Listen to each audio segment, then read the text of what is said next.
Hello, everybody, and welcome to Red Wings Daily, presented to you by FanArch. I'm your host, Kirk MckNight, author of The Voices of Hockey, Broadcasters Reflect on the Fastest Game on Earth, and coming to you from the Pacific Northwest, 2,454 miles from Little Caesars Arena. Now, the Red Wings rang in 2026 with an overtime loss in Pittsburgh in what I will call a very weird game. To start things off, the Red Wings fell into an 0-2 hole, and both of those goals being scored by Sidney Crosby, who has 23 on the season. Now, this whole episode is going to seem like senior circuit because we're talking about Crosby, we're talking about Kane, we're talking about JVR, we're talking about Chris Letang, who played in his 1,200th career game with the Penguins yesterday and scored the overtime winner. So it was an emotional night for like people and the big fans of the throwback, because it really seemed like turn back the clock night, because all the scoring's basically being done by these veterans. But yeah, the Red Wings went on the power play 5 times in the first period. They were able to capitalize on the double minor for the high stick to Kane, which sent him to the locker room to get stitched up because blood was shown, so it became a double minor. And the Red Wings scored during the first 2 minutes of that 4-minute minor. So they were able to capitalize on one of those 5 power plays in the first period. They ended up having 2 power play goals out of 8 opportunities. The The second of the power play goals came really late in the game off of a delay of game. So let's rewind a little bit though before that, because that basically made the score 3-3. It was the equalizer, and it was scored by DeBrincat. So DeBrincat went back up to being tied with Larkin for most goals on the team with 21. So rewinding back to the second period, and we're going to talk a little bit about this because Kopp basically got just this crazy bounce off the boards for that goal and just basically took the goaltender was completely out of position for the bounce, wasn't expecting. He was trying to play off of it and was out of his out of his crease, and it really just set up a very easy goal for Kopp to tie the game at 2. Then we go into the third period, and it looks like basically a go-ahead goal by Lucas Raymond, but the officials, it was called coach's challenge, and the coaches won on this one. I will say this, and in writing The Voices of Hockey, there was a point in the Pittsburgh chapter where they talked about the eye in the sky. And they really, I don't remember his name, but basically the guy who makes those kinds of judgments to basically tell the coach, hey, issue a challenge on this, most of the time he's right. And he was very right in a couple of times in the 2016 and 2017 playoff runs in which the Penguins won the Stanley Cup championship. So any of you guys sitting there thinking, oh my gosh, we got robbed or whatever when they took that goal back, just know that you got a really expert opinion up there with goggles on, just basically saying, yeah, throw the red flag, proverbial red flag, coach, and get this one looked at. So Raymond's go ahead goal gets taken off the board.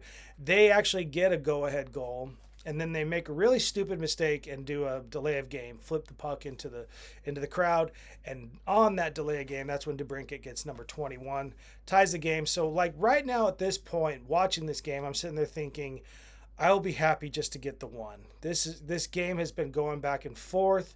There's been a lot of chirping. See, now I was watching it on ESPN, and when you're not local and you have to basically defer to the ESPN broadcast, you have to realize that I'm in the Pacific Northwest, and so ESPN's going to give you usually the home broadcast, which is fine because it gave me a chance to listen to Josh Getzoff, who is a colleague of mine and one of the Penguin broadcasters I interviewed for the Voices of Hockey. But I heard him complaining about the officiating so much in the game, and obviously the fans were jumping on it too. The fans don't have to sit there and listen to a broadcast, or and obviously they're not because they're in their seats. But yeah, the argument started going against the officiating, especially in the second period. There was an unsportsmanlike penalty called in the second period, which really pissed off the fans.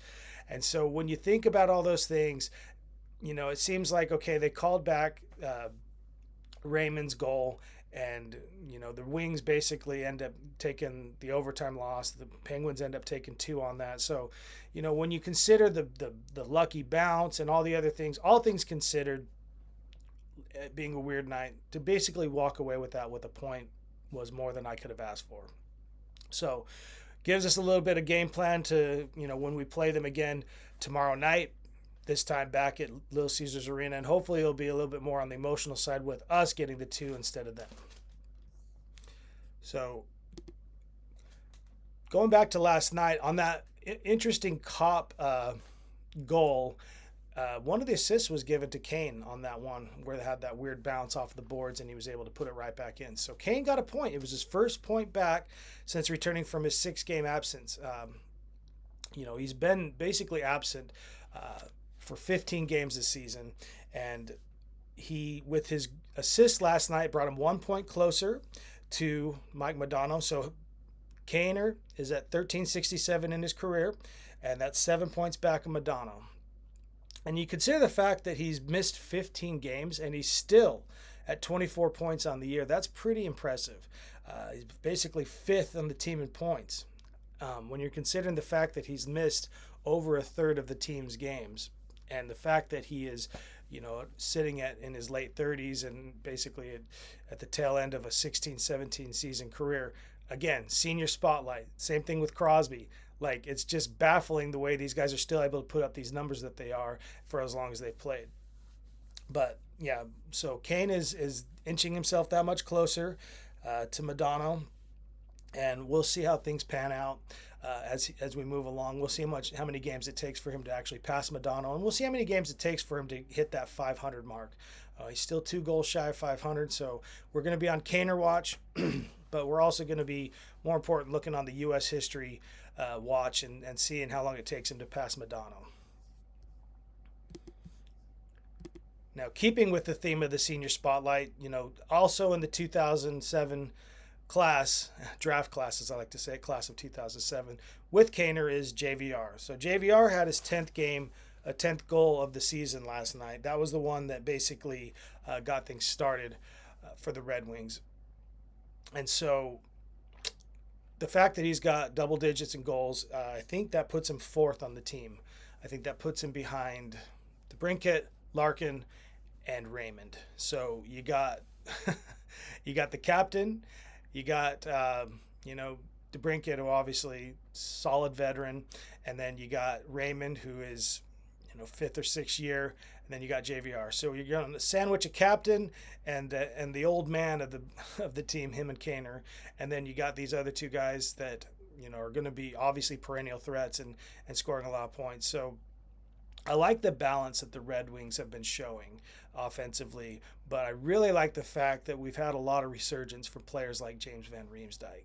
He gets hot, and so when he starts scoring, it's always a good sign. It's a sign for much more offense to happen. Sometimes it just takes that spark to get it going, and that's the thing. Van Riemsdyk was able to get that goal. He's got 3 points in his last 3 games. He missed the Carolina and Toronto games, so he had a big goal and a big assist in Dallas. We talked about that last week, the sweet pass that he got over to Larkin for that equalizer, I believe, before they went to overtime and won it. But JVR is factoring very much for the Red Wings, and having double-digit in goals shows how hot he can get, and we'll see if that trend continues. Same thing with DeBrincat.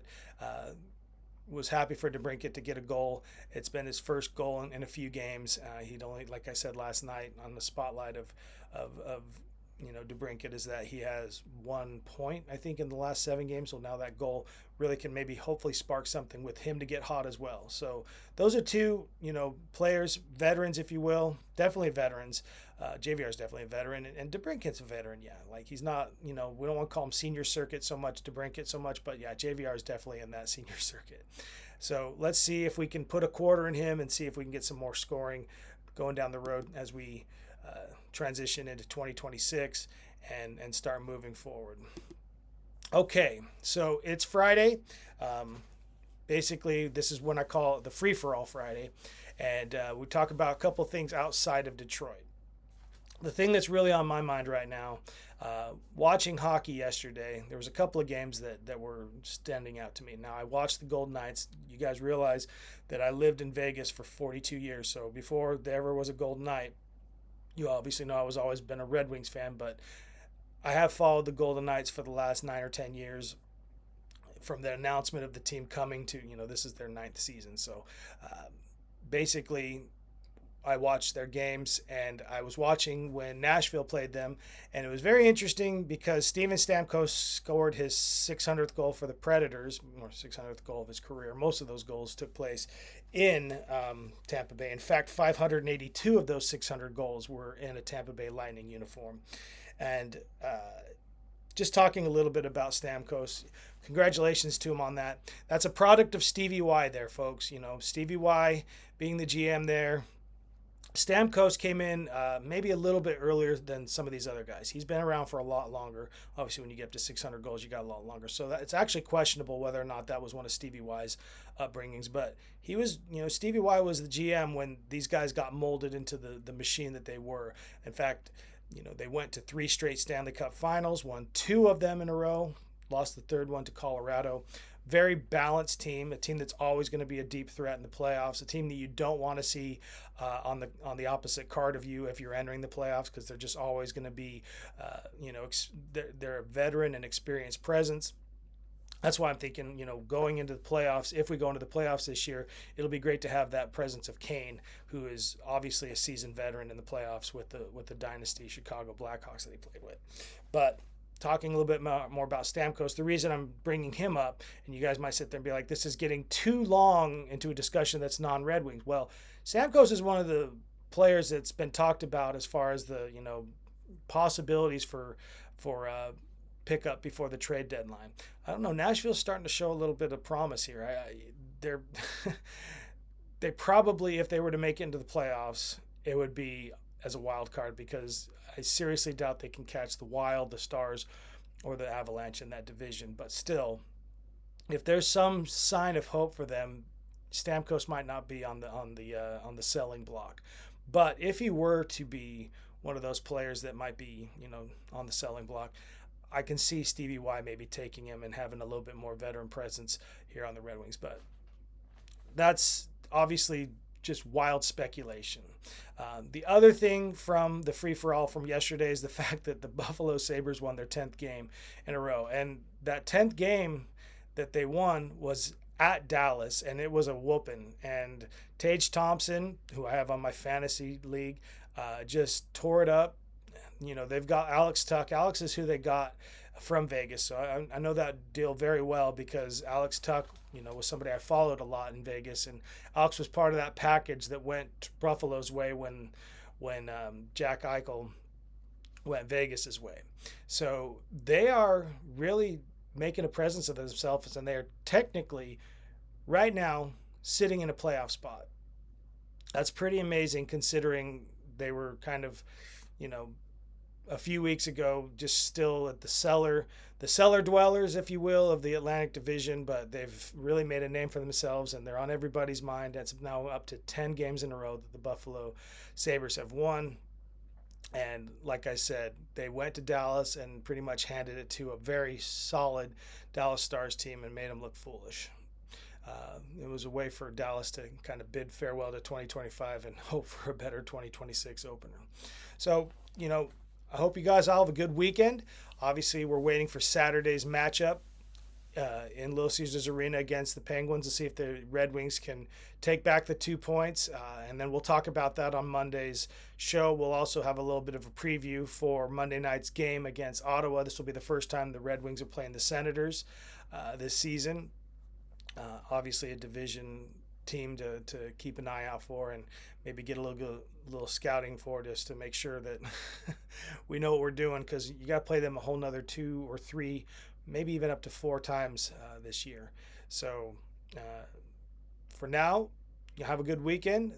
The views have been coming in. I want to thank all of you for the subscribing and for liking and for viewing and for all your comments. We've gotten the input and we receive it, and we're grateful for it. Thanks for all that you do. Obviously, I told you we took away the no cap recap. We got enough input to say axe it, and we did. So if anything else you want to see more or less of, keep informing us and letting us know.